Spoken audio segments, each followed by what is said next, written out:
How to connect Discord account to Battle.net. Hello everyone, welcome back to our channel, and in this video I'm going to show you how you will be able to connect Discord account to Battle.net.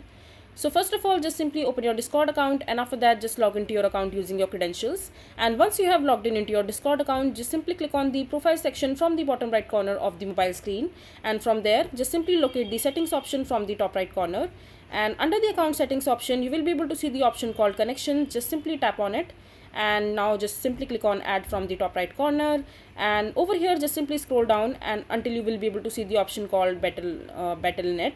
Just simply tap on it, and it will redirect you to the page where you have to enter your credentials in order to log in into your Battle.net account. And once you have logged in into your Battle.net account using your email address and your password, then you will be able to redirect it to the page where you have to click on continue in order to connect both these accounts successfully. And yeah, so this is basically how simple it is to connect your Discord account to your Battle.net account. I hope you find this video to be helpful.